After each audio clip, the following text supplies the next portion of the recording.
Namaste and hi friends, it's Parvati here with Visionary Veda, bringing you your Vedic Astrology report for this full moon happening on September 20th, 2021. In this Vedic Astrology report, I will go over the energies at play for this full moon happening in the sign of Pisces, in the Nakshatra of Uttara Bhadrapada. Isn't that a mouthful? Uttara Bhadrapada, which literally translates into the two back legs of the funeral, of your funeral cot. It's in the celestial sign of Pisces, opposite the the sun in the sign of Virgo. So let's go ahead without further ado and get started. All right, so before I jump into the significance of this full moon, I'm just going to quickly go over where all the planets are in the zodiac. So we have the moon in Pisces, we have the sun in Virgo, very close to the planet Mars. So we have a combust Mars in the sign of Virgo, as well as Mercury in its own sign of Virgo. So 3 planets in the sign of Virgo. Virgo is going to be very activated for this month. Then we also have a very strong Venus in her own sign of Libra.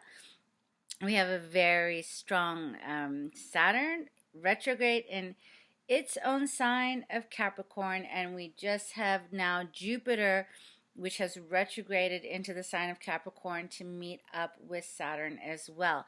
Now this Jupiter is going to be aspecting that Mercury in Virgo and the sign of Virgo, as well as Rahu, the North Node, which is in the sign of Taurus. So Jupiter is aspecting all 3 earth signs because it is in Capricorn. And then, of course, we have Ketu, which is also very strong in its co-ruled sign of Scorpio. So now, what about this full moon? So this full moon in the sign of Pisces, in the nakshatra of Uttara Bhadrapada, is, like I said before, it's symbolized by the front 2 or the back 2 legs of the funeral cot. Now, Pisces is the last sign of the zodiac. So Pisces signifies disillusionment or letting go or merging into the great cosmic ocean of consciousness. It's also known as the 12th house of the Kalparush. The Kalparush meaning the cosmic body of the cosmos, the body, like the cosmos personified as a being is the Kalparush. So Pisces is the 12th sign of the Kalparush. And so in this 12th sign, it also signifies things that are unconscious, things that are hidden from our awareness, things that we tend to escape from or not face, right? So it's got a lot of this sort of murky, unclear energy, similar to Scorpio, but in a different way, in a way of vastness, where one's boundaries could dissolve or do dissolve, and we merge into this feeling of oneness. Now, a lot of the reasons why we don't use this energy of the 12th house or of Pisces to its fullest is because there's many unconscious things lurking beneath the surface that we are unaware of that kind of holds us back from dissolving, or there's something within us that scares us to lose ourselves, right? We don't want to lose ourselves completely. We want to maintain some sort of semblance of control, which is the opposite sign of Pisces, right? Virgo. That's where the sun is. That's where the soul, or the soul of the Kalparush, of the cosmic being, right, is the sun. The sun signifies the soul of and all of life. So that is opposite this moon in Virgo, and it's the place where we want to make sure things are in order, that make sure things make sense, make sure that everything has its place and the details are understood, and we're in some semblance, or we think we have some semblance of control in Virgo. Whereas Pisces is like, no control here. We must surrender and we must let go. So the deity, the Nakshatra deity of Uttara Bhadrapada, is this really interesting deity. Uttara Bhadrapada, but before Uttara Bhadrapada, as far as the nakshatras go, and again, the nakshatras are the fixed stars or the fixed abodes in the sky that are tied to the zodiac or tied to the 12 constellations, all right? And before Uttara Bhadrapada, because Uttara means ladder, we have Purva Bhadrapada. Purva means former. And both of these have like the most sort of cosmic deities that lend their energy to activate these places. And with Uttara Bhadrapada, it is this Naga, or this serpent. And the Nagas are the celestial serpents, okay? The cosmic celestial serpents. They have a big role in the Vedas and in the Vedic stories. So this Naga, his name is Adi,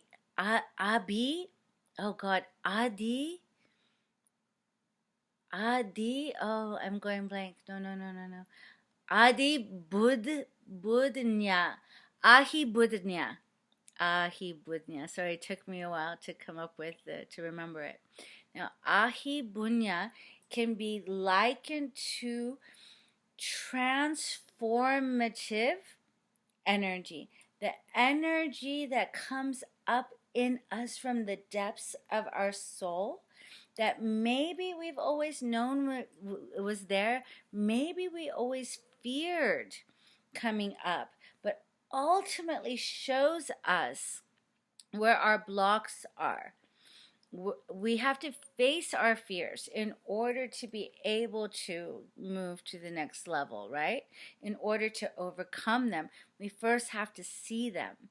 So this cosmic serpent of AhirBudhnya can come up during this full moon time to show us, reveal to us places that we're unaware of before, that were in our subconscious mind that we were unaware of, or that we had an inkling about, but didn't feel ready to face. Or it can bring up our deepest desires and wishes and move this through our energetic bodies so that we can see the path, and we can use this transformative energy to move ahead and let go and actually end big cycles. It's a huge cycle of full circle for a lot of people, whether it's a 10-year full circle, 20-year full cycle, 25-year full cycle in your own life. And if you would like to see where these cycles are in your own personal birth chart, you can feel free to get a hold of me at my email, which is below. It's visionaryveda@gmail.com, and I would be happy to set up a Vedic astrology session going over the details that are personal to you. But a lot of people, moving on, a lot of people have been feeling this completion of karmic cycles, right? The coming around full circle, and seeing where, like, having that liberate us, because Pisces is also the sign of liberation, of letting go, and finally liberating ourselves from long-standing old habits of thought, or friendships, or relationships, or work, or beliefs, or whatever it is that's had us stuck. This AhirBudhnya AhirBudhnya energy of the Naga, of the celestial serpent, can move through us and just release these energies that we've been holding on to, that have been holding us back.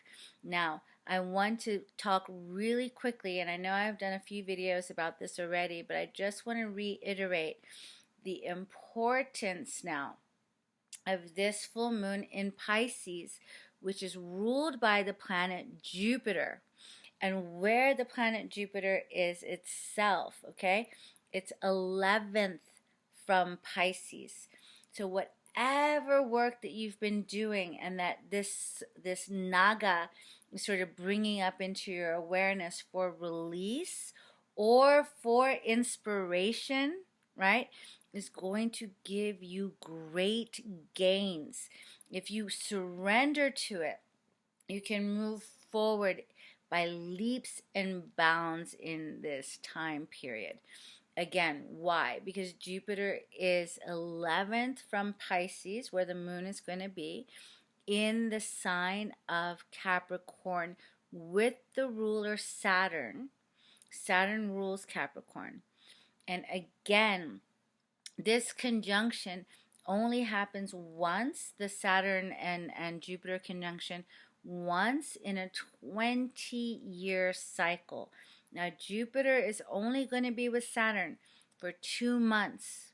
Okay, today's September, the full moon is going to be on September 20th. Jupiter is going to move out of Capricorn and into Aquarius on November 20th. So we have 2 months, everybody. We have 2 months to take whatever insight we're getting from this full moon, to take whatever's been released and use it to transform our lives forever, completely. Don't think of it as what are we losing. Think of it as what are we gaining in our lives. Concentrate on where you want to go. Don't concentrate on what you need to move away from or what you need to give up. Just focus on the path that you need to walk on, that's being revealed to you during this full moon time, and walk towards that path. Know that you are worthy of being happy. Know that you are worthy of your highest self-expression. Know that you are worthy, that you are divine. And ultimately, we are all going to merge back into the ocean of consciousness. So now, while we're embodied in form, Virgo, we take care of ourselves, our day-to-day, Virgo. We take care of our health, our routines, our bodies, what we eat, what we think. We set the structure of success, but ultimately we surrender to the divine and we move in that direction that is furthering our bliss, our joy, our happiness, and to be able to share these gifts of our lives, our unique gifts with each other. We must surrender, right? Surrender the ego, not be afraid to fail, not be afraid to look like a fool, but really just do it for the love of our self-expression, of our soul. So that will do it for my Vedic Astrology report for this full moon happening in this sidereal sign of Pisces, in the Nakshatra of Uttara Bhadrapada, the funeral cot, moving along to the next phase, the next chapter, the rebirth, right, of our lives in a way that serves the oneness and the highest in all. Allow Uttara Bhadrapada, that Naga, to show you what needs to be let go and what needs to be liberated. All right, so that's going to do it for me. Thank you for joining me. Enjoy the life. Happy full moon to everybody out there. I hope you enjoyed this report. Please like, share, subscribe to my channel if you wish to do so. Please share this with others that you think might benefit from it. If you'd like a reading, again, you can email me on my email, which is visionaryveda@gmail.com. And I'm wishing you a very beautiful and enlightening full moon. Let go and surrender and flow. Allow the river of life to take you to where you need to go. And I guarantee you it's going to be beyond your wildest dreams. All right. Take care now. Thank you so much for joining me. Until next time. Bye-bye. Enjoy the life. Bye-bye.